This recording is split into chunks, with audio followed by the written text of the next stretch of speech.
We've all heard about the nationwide teacher shortages, and they're also affecting us here in Southeast Texas. There are just not enough teachers to fill the classrooms. I know schools nationwide are taking drastic action to combat the massive teacher shortage. And in some cases, that means students are learning from instructors who are not even in the classroom.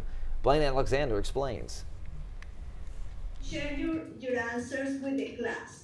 This space has all the sights and sounds of a typical classroom, Muy bien. with one big difference. I'm asking today, ¿cómo estás? Teacher Nellie Garzon is in Florida. Her students are in Douglasville, Georgia.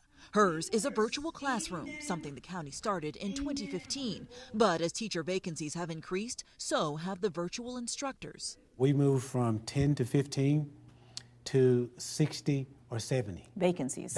Every year? Every year, for the past 2 years. Across the country, schools are turning to different, sometimes controversial ways to fill the gaps. In Texas, some small districts are switching to 4-day weeks. And in Florida, some schools are asking military veterans to step in, despite having no classroom experience. Shaylee Barnwell is CEO of Elevate K-12, the company that takes virtual teachers like Ms. Garzon and provides the technology and platform to place them via video in classrooms nationwide. She says over the past year, their teacher applications have more than tripled. Why is this different from what we saw during the COVID? COVID was solving the problem of the child has to be at home. We are solving the problem of the teacher is not in the zip code and an excellent teacher has to teach the classroom.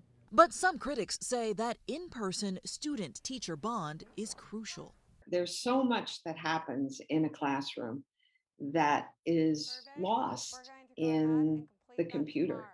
For Ms. Garzon, who spent nearly 20 years in a traditional classroom, she is dropping her 2-hour daily commute and gaining a new community of students. Let's say there is somebody or a school, a small school in a rural area that don't have a Spanish teacher.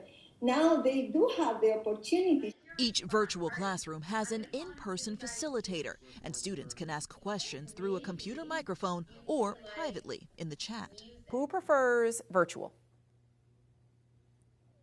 Kind of. And among the students themselves, Who prefers in person?